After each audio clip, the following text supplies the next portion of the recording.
Welcome to Dainik online classes.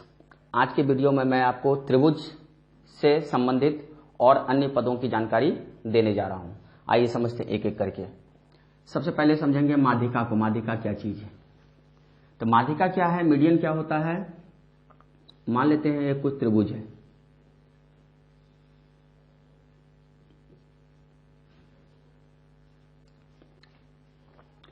किसी भी त्रिभुज के शीर्ष से यानी कि इसके वर्टेक्स से अपोजिट साइड यानी कि इसके सम्मुख भुजा, इस भुजा का कहीं ना कहीं मध्य बिंदु होगा। इस मध्य बिंदु को अगर शीर्ष से मिला दिया जाए तब जो ये रेखाखंड प्राप्त हुआ, इसे ही हम लोग क्या कहते हैं, मीडियन। माने मीडियन की परिभाषा इस प्रकार से हम दे सकते हैं, किसी त्रिभुज के शीर्ष और सम्मुख भुजा के मध्य बिंदु को मिलाने वाले रेखाखंड को हम लोग क्या कहते हैं, मीडियन। माने कि मीडियन क्या है, median is a line segment joining the vertex and the mid point opposite to the mid point of the side opposite to the vertex. माने कि किस भुजा का मध्य बिंदु, तो जो इसके शीर्ष के सम्मुख होगी। जैसे यहां देखते हैं, मान लेते हैं अगर शीर्ष हम बी लेते हैं तो बी के सम्मुख जो भुजा है वो क्या है, एसी, और इसका जहां मध्य बिंदु होगा उसको अगर इससे मिला देंगे तो हम लोग क्या कहेंगे, इसे माध्यिका। उसी प्रकार से मान लेते हैं मध्य बिंदु यहां पर है इसका, और इसको इससे मिला दिया जाए, ये भी क्या है, माध्यिका। यानी त्रिभुज के अंदर कितनी माध्यिकाएं होती है, 3 माध्यिका होती है। और तीनों माध्यिकाएं क्या होती है, संगामी होती है। संगामी कहने का अर्थ है एक ही बिंदु पर जाकर तीनों का मिलान होता है, और इसी बिंदु को हम लोग क्या कहते हैं, केंद्रक या गुरुत्व केंद्र, जिसे इंग्लिश में कहते हैं सेंट्रॉइड या सेंटर ऑफ ग्रेविटी। समझे कि माध्यिका क्या होती है।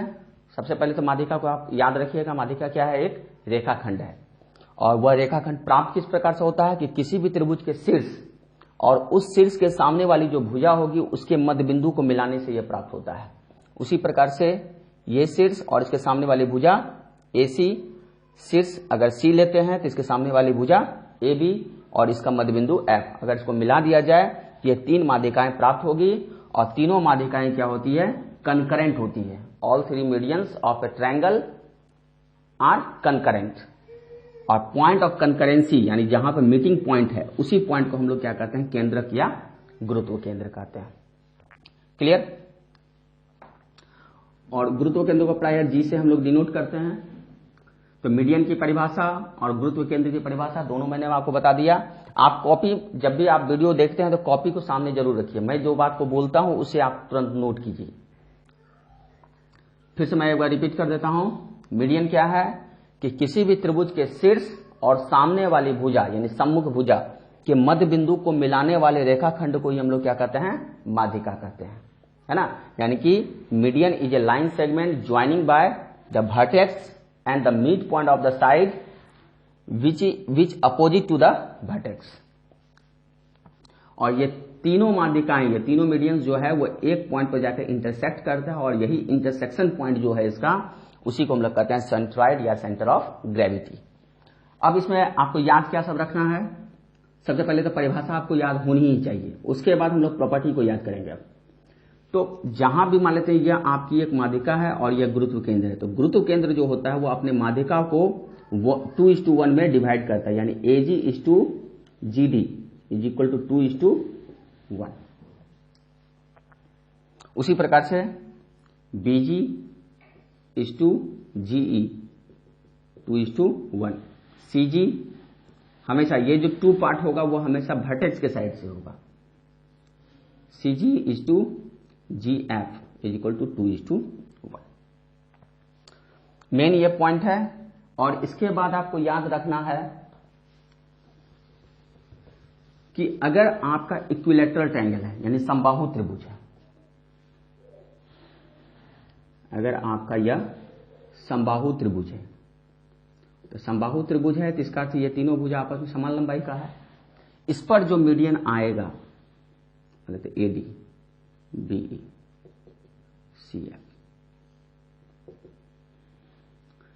तो वह जितनी भी प्रॉपर्टी है सारे को मानेगा, और साथ में क्या होगा, एडी की लंबाई, बीई की लंबाई और सीएफ की लंबाई यह भी आपस में बराबर हो जाएगी।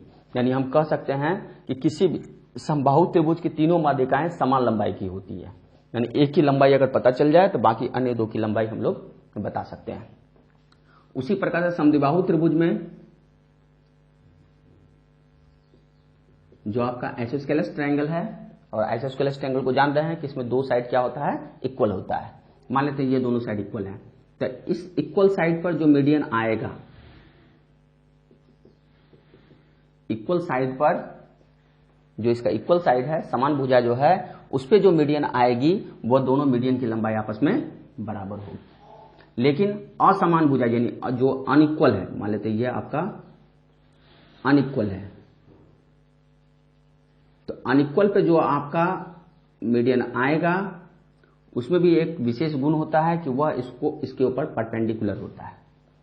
ये भुजा तो बराबर भाग में डिवाइड होगी ही, क्योंकि यह माध्यिका है, तो माध्यिका जब भी आएगी तो मध्य बिंदु पे आएगी, तो यह आपका दो बराबर भाग में तो टूटेगा ही टूटेगा। साथ में क्या होगा कि यह जो माध्यिका होगी वह इस भुजा के ऊपर परपेंडिकुलर होगा, यानी AD is perpendicular on BC. ठीक है, यहां से दो बात को सीखे। पहला कि समबाहु त्रिभुज के अंतर्गत, और समबाहु त्रिभुज का बहुत विशेष गुण है, जब हम चारों केंद्रक को अच्छे ढंग मानी चारों पॉइंट को अच्छे ढंग से जब समझ लेंगे तब देखेंगे समबाहु त्रिभुज के अंदर सारा चीज एक जैसा ही होता है। तो सबसे पहले छोटा छोटा करके याद करेंगे कि तीनों माध्यिकाएं जो होती है वो समबाहु त्रिभुज के अंतर्गत समान होती है, जबकि समद्विबाहु त्रिभुज के अंतर्गत यानी कि जो आपका आइसोस्केलेस ट्रायंगल है, जो समान भुजा है उस पर डाले गए माध्यिका की लंबाई बराबर होगी, और जो असमान भुजा जो आपका अनइक्वल साइड है उस पर जो माध्यिका आएगी वह क्या होगा, माध्यिका उस भुजा के ऊपर परपेंडिकुलर होगी। क्लियर?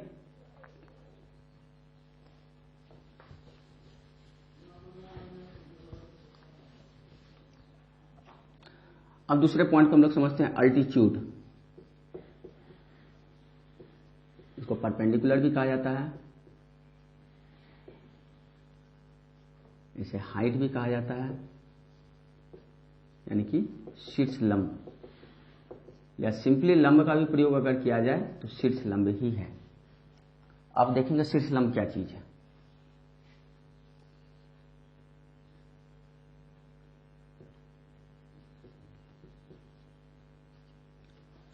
मान लेते हैं एबीसी एक आपका त्रिभुज है, ट्रायंगल है, और इसके एक वर्टाइसेस से अपोजिट साइड पर एक परपेंडिकुलर अगर ड्रॉन किया जाए, है ना, ये आगे एक्सटेंड करते जाएगा,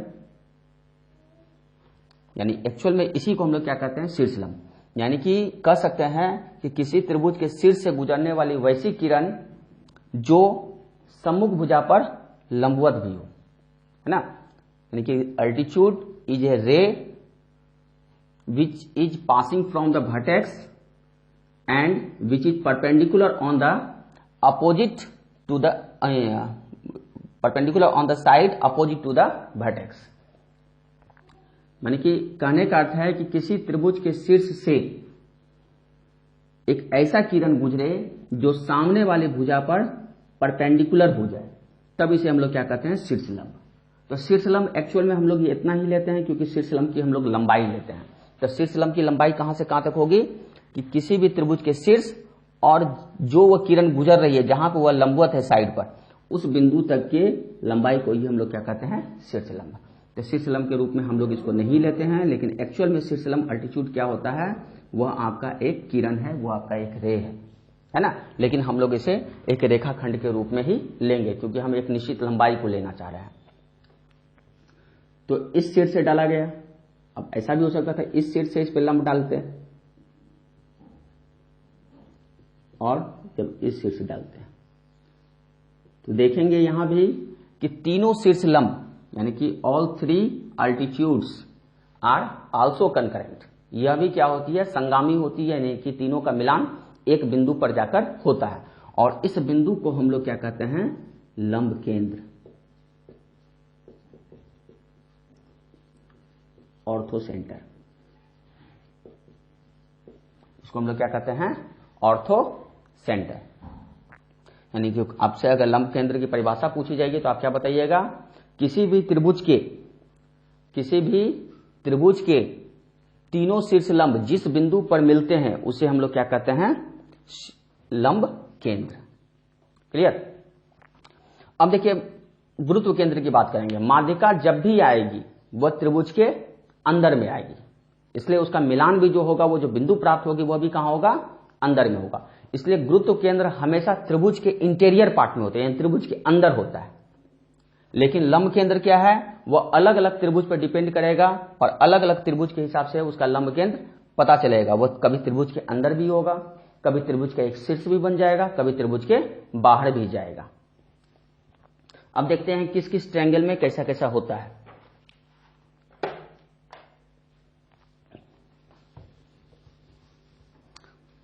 अगर आपका एक्यूट एंगल ट्रायंगल है,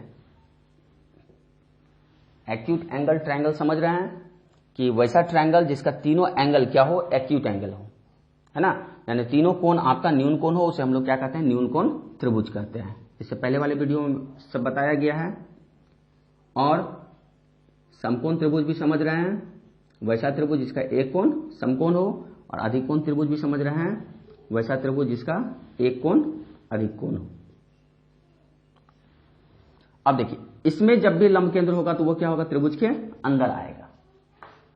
अगर समकोण पर है तो इस शीर्ष से डाला गया शीर्ष लंब एक ही है। ज्यामिति के अंदर एक चीज जरूर याद रखिएगा कि किसी भी एक रेखा पर किसी एक बाह्य बिंदु से, है ना, कोई एक्सटर्नल पॉइंट से इस पे अगर परपेंडिकुलर ड्राउन किया जाएगा तो यह यूनिक होता है, यानी कि यह एक ही होगा, एक को छोड़कर और वहां से परपेंडिकुलर ड्राउन नहीं हो सकता है। उसी प्रकार जब इस शीर्ष से अगर हम इस पर डाला जाएगा इस भुजा पर, तो वो क्या है आपका यही है शीर्ष लंब, यहां से भी आपका यही शीर्ष लंब है, और यहां से जब शीर्ष लंब डाला जाएगा इस पर ये है, तो तीनों का मिलान किस बिंदु पे जाके हुआ, यहां पर हुआ। यानी कि समकोण जिस बिंदु पे बन रहा है, जिस शीर्ष पे बन रहा है, वही आपका क्या बन गया, लंब केंद्र। तो देखिए कि न्यून कोण त्रिभुज के अंतर्गत लंब केंद्र त्रिभुज के अंदर में था, जबकि समकोण त्रिभुज पर शीर्ष पर है। और जब हम लोग अधिकोण त्रिभुज की बात करेंगे, ऑब्ट्यूज एंगल ट्रायंगल की बात करेंगे, तब देखिएगा इसका जो शीर्ष लंब होगा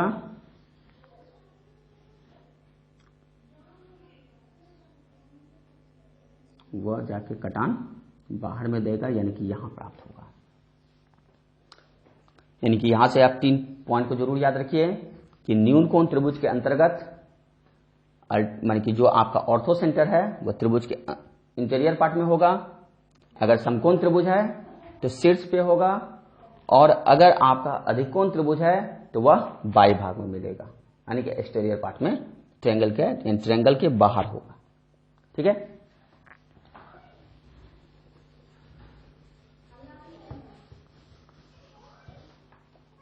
इसमें एक पॉइंट और याद रखना है आपको,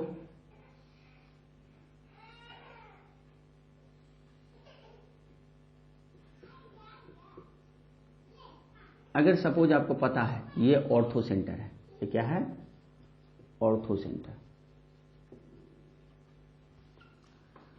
अगर ऑर्थो सेंटर है तो इस भुजा पर जो यहां एंगल एक्सटेंड होगा और जो इसके शीर्ष पे एंगल एक्सटेंड होगा, यह दोनों क्या होगा, आपका संपूरक होगा, यानी दोनों का योगफल कितना होगा, 180 डिग्री होगा। लेकिन याद रखिएगा यह बिंदु क्या होना चाहिए, ऑर्थो सेंटर। ऑर्थो सेंटर समझ रहे हैं, the intersection point of all 3 altitudes of a triangle, है ना, मान कि किसी भी त्रिभुज के तीनों शीर्ष लंब जिस बिंदु मिलते हैं उसे हम लोग क्या कहते हैं, लंब केंद्र कहते हैं। और अगर आपको यह पता है लंब केंद्र है, तब किसी भुजा के द्वारा इस लंब केंद्र पे जो एंगल सबटेंड होगा, है ना, और उसी भुजा के द्वारा जो उसके शीर्ष पर जो एंगल सबटेंड होगा, वह दोनों क्या होगा, आपका सप्लीमेंट्री होगा, यानी दोनों का योगफल कितना होगा, 180 डिग्री होगा। क्लियर। आइए अब चलते हैं हम लोग तीसरे पॉइंट पर, एंगल बाइसेक्टर।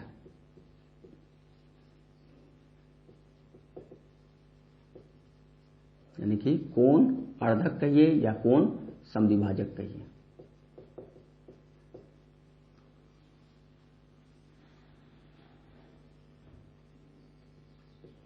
और अल्टीट्यूड में भी सेम माध्यिका की तरह आपको पॉइंट याद रखना है कि एक अगर समबाहु त्रिभुज हो, इक्विलेटरल ट्रायंगल हो, तो वहां तीनों अल्टीट्यूड्स क्या होते हैं, सेम लेंथ के होंगे। जिस प्रकार से आपका माध्यिका तीनों समान होती थी, समान लंबाई की होती थी, उसी प्रकार से अल्टीट्यूड्स भी क्या होंगे, समान लंबाई के होंगे। सेम आपका समद्विबाहु त्रिभुज के अंतर्गत भी समान भुजा जो होगी, जो इक्वल साइड होगा, उस पे दोनों जो अल्टीट्यूड आया होगा वह दोनों अल्टीट्यूड सेम होगा, और जो अनइक्वल साइड पे आया होगा अल्टीट्यूड्स, वो क्या होगा, एक तरह का मीडियन का वर्क करेगा, क्योंकि वह 90 डिग्री पर कट करता है। 90 डिग्री पर करता है तो भुजा क्या होगी, नीचे वाली।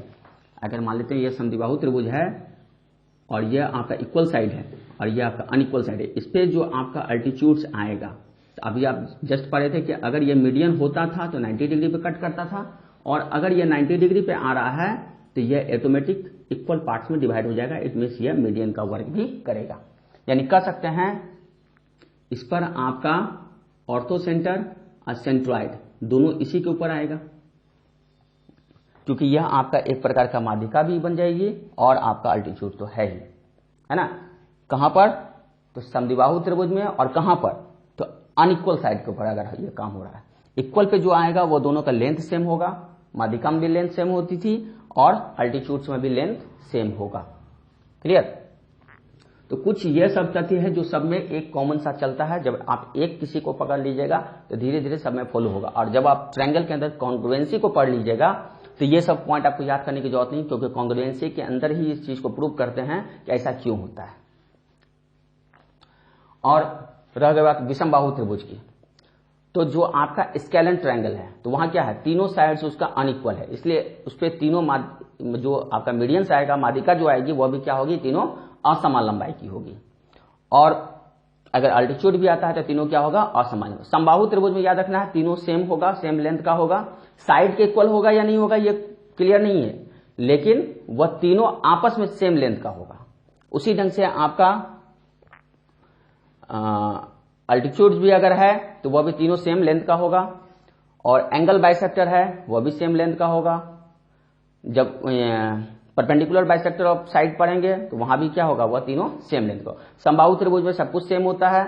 समबाहु त्रिभुज में आगे देखेंगे इसका सेंट्रॉइड, ऑर्थो सेंटर, इन सेंटर, सर्कम सेंटर सब आके कॉन्साइड कर जाता है, यानी एक ही बिंदु होती है।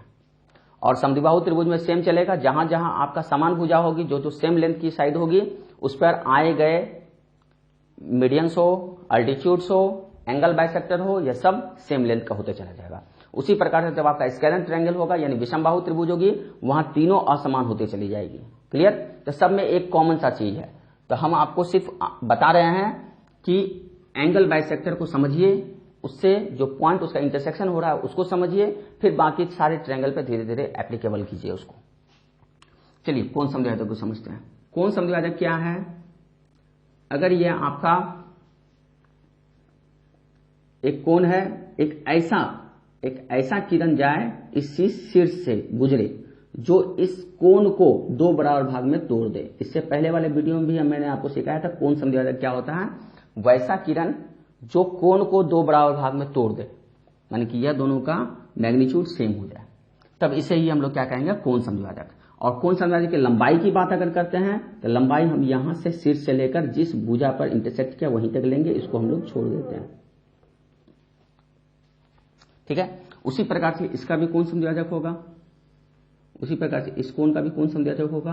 और यहां भी देखेंगे कि यह भी क्या होती है, संगामी होती है, कनकरेंट होती है। यानी तीनों कोण समद्विभाजक जो होते हैं वो क्या होते हैं, कनकरेंट होते हैं, यानी एक बिंदु पे जाकर उनका संगम होता है, और उस बिंदु को यहां पे हम लोग क्या कहेंगे, इन सेंटर यानी अंतः केंद्र, इन सेंटर। ठीक है। इसे हम लोग क्या कहेंगे, इन सेंटर, जिसे हम लोग प्राय आई से दिखाते हैं। कोई जरूरी नहीं है कि नामकरण आप कुछ भी कर सकते हैं, लेकिन इन जनरली आई से डिनोट किया जाता है। लेकिन क्वेश्चन को पढ़िए बार बार, और क्वेश्चन में जब अंतः केंद्र का चर्चा करें, अब मान लेते हैं कि अगर पॉइंट का नाम यहाँ ओ दे दिया और अंतः केंद्र कर दिया, तो कंफ्यूज नहीं करना है कि ऑर्थो सेंटर के लिए वो प्रयुक्त होता है। वह एक सिर्फ नेमिंग है, क्वेश्चन अपने हिसाब से कुछ भी दे सकता है। तो अंतः केंद्र सपोज अगर मान लेते हैं आई है, तो अंतः केंद्र की परिभाषा पहले सबसे पहले क्या हो जाएगी, किसी भी त्रिभुज के तीनों कोण समद्विभाजक जिस बिंदु पर मिलते हैं उसे ही हम लोग क्या कहते हैं, अंतः केंद्र। यानी कि the intersection point of all three angle bisector of a triangle is known as in centre. Clear. अब इन सेंटर में ये चीज को समझेंगे। यहां भी देखिए इन सेंटर की बात भी अगर करें, कोण समद्विभाजक की बात करें, समबाहु त्रिभुज में तीनों कोण समद्विभाजक समान लंबाई के होंगे। समद्विबाहु त्रिभुज में जो समान भुजा है यानी जो इक्वल साइड है उस पे आए आपका अंतःकेंद्र यानी इन सेंटर अंतःकेंद्र कहते हैं, कोण समद्विभाजक की लंबाई समान होगी। और विषमबाहु त्रिभुज की बात करें, स्केलेन ट्रायंगल की बात करें, तो वहां क्या होगा, तीनों असमान लंबाई की होगी, तीनों अलग अलग लंबाई की होगी।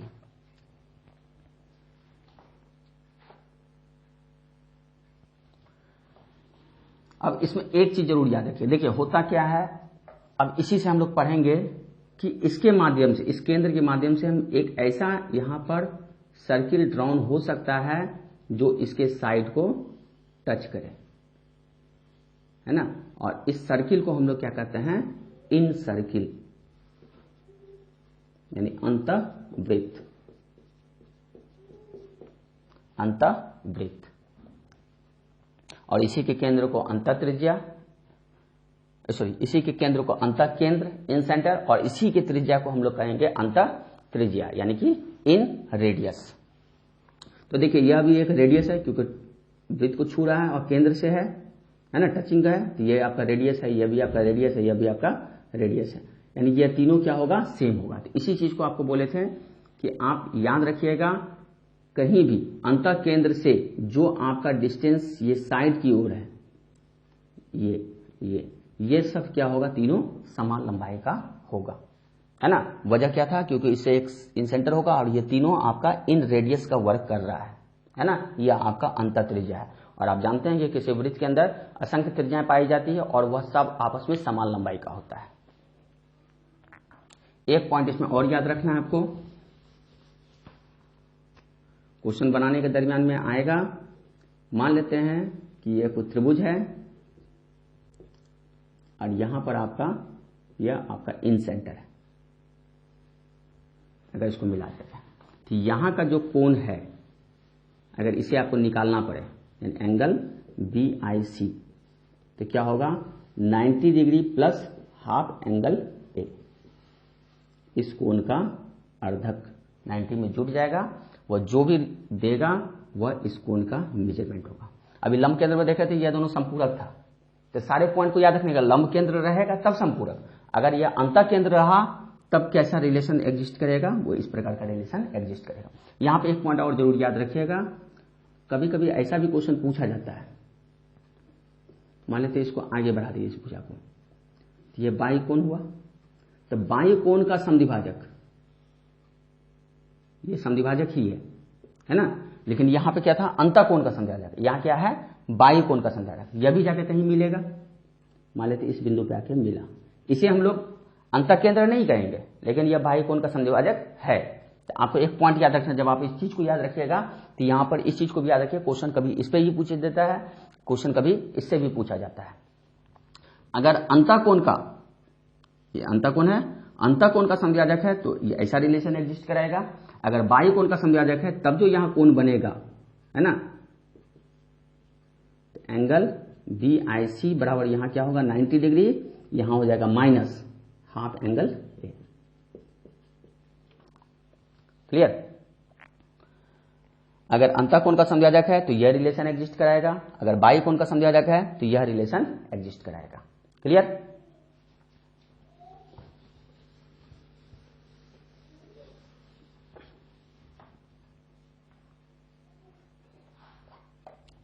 और एक फॉर्मूला आप लिख लीजिए अंतःत्रिज्या निकालने के लिए,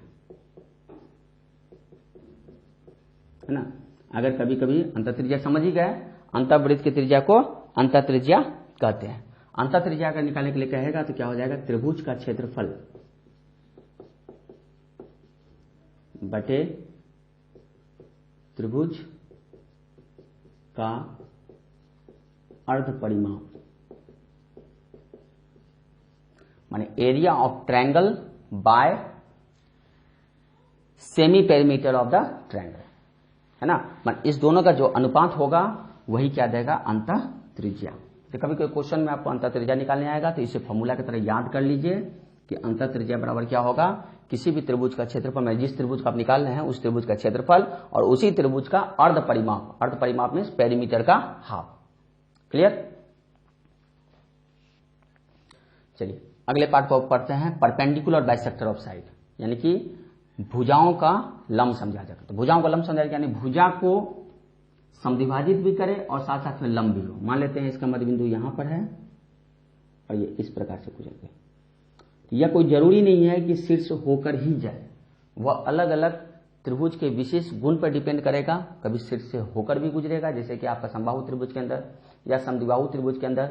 ऐसा समद्विबाहु त्रिभुज में भी तीनों शीर्ष पे नहीं, दो शीर्ष पे या एक शीर्ष पर, जो आपका असमान भुजा के सम्मुख जो शीर्ष होगी वहां से वो क्या होगा, शीर्षों के पास कर जाएगी, कई शीर्षों के पास नहीं करेगी।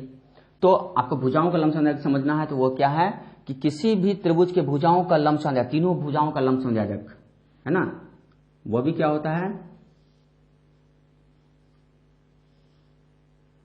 फिगर स्पष्ट नहीं है लेकिन आप समझिए ये भुजाओं का लंब समद्विभाजक है।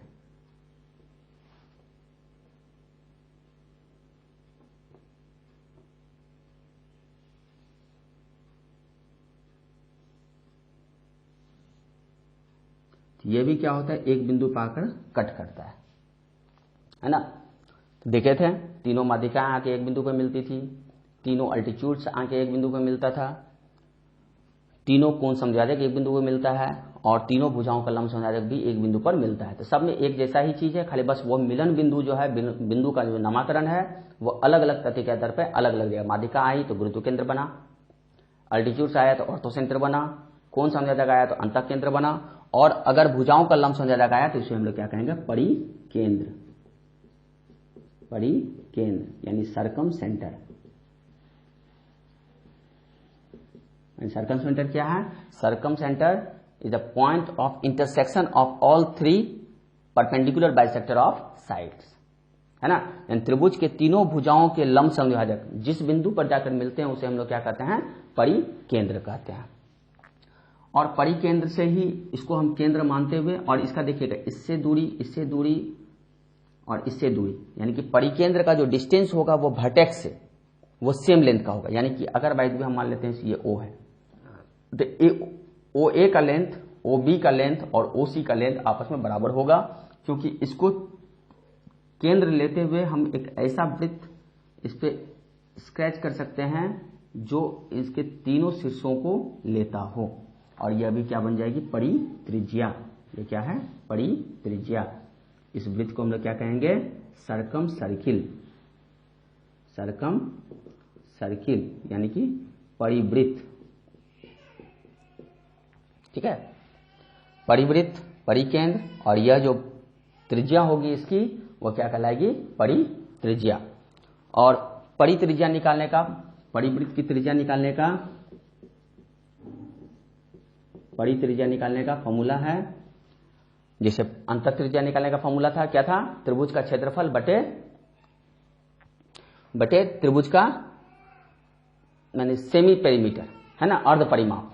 उसी प्रकार से इसका है तीनों भुजाओं का गुणनफल, तीनों भुजाओं का गुणनफल बटे 4 गुना त्रिभुज का क्षेत्रफल। तीनों भुजाओं का गुणनफल यानी उस त्रिभुज की तीनों भुजाओं का गुणनफल बाय 4 इंटू त्रिभुज का क्षेत्रफल। इसे जरूर याद रखिए, एसएससी समय ये सब क्वेश्चन उठाया जा रहा है, परित्रिज्या का भी निकालने का भी, अंतर त्रिज्या निकालने, हम उसको लेंथ से भी निकाल सकते हैं। अगर हम डायरेक्ट फॉर्मूला इस्तेमाल कर देते हैं तो बहुत कम समय में वो हमें प्राप्त हो जाएगा। तो परित्रिज्या बराबर तीनों भुजाओं का गुणनफल बटे 4 गुना त्रिभुज का क्षेत्रफल।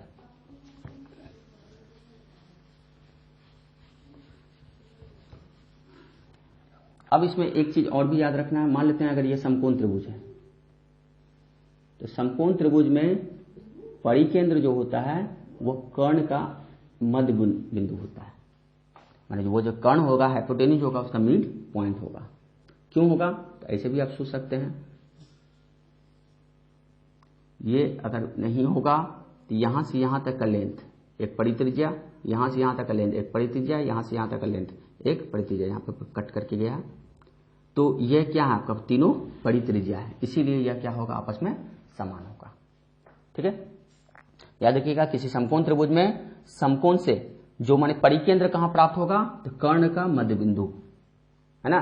किसी भी समकोण त्रिभुज में कर्ण का जो मध्य बिंदु होगा वही क्या होगा, उसका परिकेंद्र होगा। या हम कह दें परिकेंद्र जो है कर्ण को दो बराबर भागों में तोड़ती है, तो ऐसा भी कहना गलत नहीं होगा। तो दोनों तरफ से आप उसको याद रखिए। और कुछ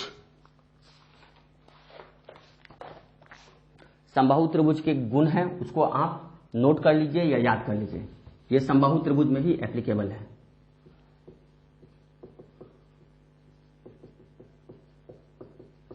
ना, इक्विलेटरल ट्रायंगल के अंदर। पहला क्या है, अंतः त्रिज्या और परित्रिज्या, है ना। अंतः त्रिज्या यानी कि इन रेडियस, और आपका जो है परित्रिज्या यानी कि सरकम रेडियस। इस दोनों के बीच में रेशियो क्या होता है, 1:2। क्लियर। इसलिए जो आपका अंतःवृत्त जो बनेगा किसमें, समबाहु त्रिभुज में, याद रखिएगा ये चीज को, ये सभी जगह लागू नहीं है। इसका क्षेत्रफल और परिवृत्त का क्षेत्रफल का अनुपात क्या हो जाएगा, 1:4। अगर आपको यह पता चल गया तो आप ऐसे भी आप निकाल सकते हैं। इसका अगर मान लेते हैं तो क्या हो जाएगा, पाई r², इसका क्या हो जाएगा, पाई 2r², यानी कि 4r², 1:4। क्लियर।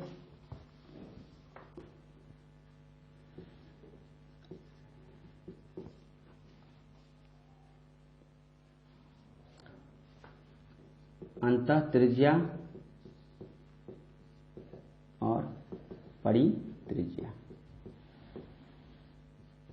अंतः त्रिज्या और परित्रिज्या। अब देखिए अंतः त्रिज्या आप निकाल लीजिए। जो आपका फॉर्मूला था वो फॉर्मूला क्या था कि किसी भी त्रिभुज का क्षेत्रफल बाय उसी त्रिभुज का अर्ध परिमिति।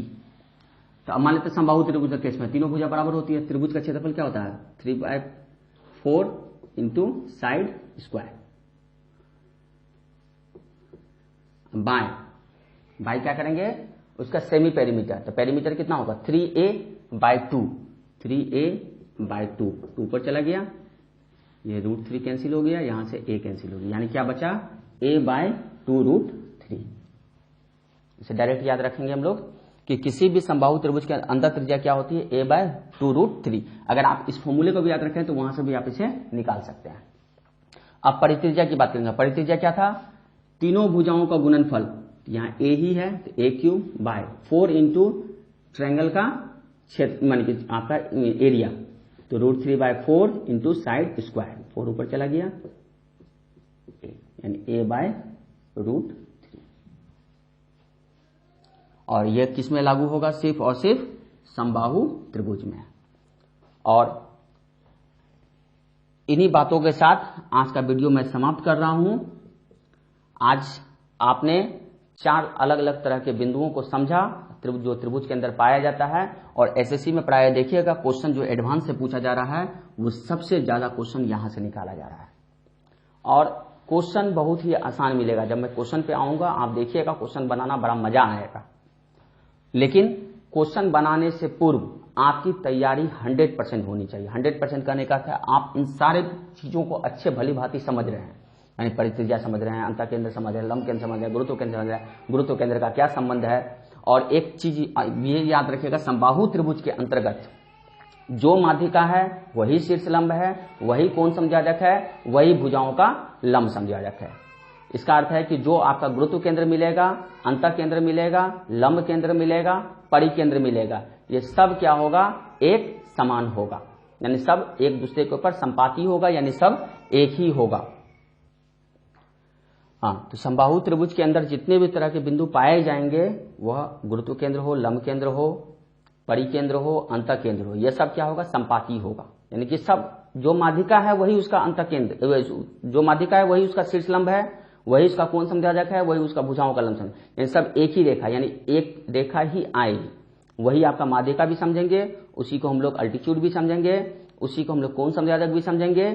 तो इसका अर्थ है कि सबका कटान एक ही बिंदु पे जाकर मिलेगा। अगर उसको हम माध्यिका के रूप से सोच रहे हैं तो वह गुरुत्व केंद्र है, अगर हम कोण समद्विभाजक के रूप से सोच रहे हैं तो अंतः केंद्र है, अगर शीर्ष लंब की तरफ समझ रहे हैं तो लंब केंद्र है, और भुजाओं का लंब समद्विभाजक अगर समझ रहे हैं तो वह क्या है, आपका परिकेंद्र है। यानी कि समबाहु त्रिभुज के अंदर यह सारा चीज एक जैसा ही होता है। और बहुत सारी प्रॉपर्टीज है, इन संबंधित बहुत सारी प्रॉपर्टीज हैं, लेकिन इन प्रॉपर्टी को रटना नहीं है, धीरे धीरे आप इसे तैयार करते जाइए। जब आप कॉन्ग्रुएंसी पर मजबूती बनाइएगा, जब आप ट्रायंगल का कॉन्ग्रुएंसी को समझने लगिएगा, सर्वांगक्षमता को समझने लगिएगा, समरूपता को समझने लगिएगा, तो धीरे धीरे सारे प्रॉपर्टी आपके दिमाग में खुद ब खुद सेटअप होते चला जाएगा। इसीलिए मैं सारे जितने पॉइंट है अलग अलग त्रिभुज के अंदर, मैं उसे नहीं बताकर आपको सिर्फ एक तथ्य दिया जिसे आप अच्छे ढंग से याद कर लीजिए, अच्छे ढंग से समझ लीजिए। जैसे कुछ समबाहु त्रिभुज के अंदर जैसे ये सब चीज है, इसे आप रट जाइए, क्योंकि अचानक कभी कभी क्वेश्चन पूछा जा सकता है ना। आपसे क्वेश्चन मन के इस टाइप से यहां से क्वेश्चन उठाया जा सकता है। किसी भी त्रिभुज के, किसी समबाहु त्रिभुज के अंतर्गत अंतःत्रिज्या और परित्रिज्या का अनुपात निम्न में से क्या होता है, 4 ऑप्शन दे दिया गया। तो अगर आपको यह सब याद है तो आपको मुश्किल से विदिन 2, 3, 4, 5 सेकेंड के अंदर आपका सॉल्यूशन निकल जाएगा। इसलिए ये सारे पॉइंट को आप भली भांति याद कीजिए और इससे साथ पहले सारे वीडियो को आप अच्छे ढंग से देखिए और उसे तैयार करते जाइए। जब आप तैयार करते चले जाइएगा तो पढ़ाना मेरे लिए भी बड़ा आसान होते जाएगा और आपके लिए भी बहुत ही आसान बनते चला जाएगा मैथ। ठीक है, इन्हीं शब्दों के साथ आज का वीडियो स्टॉप कर रहा हूं और लाइक और शेयर जरूर करें। धन्यवाद।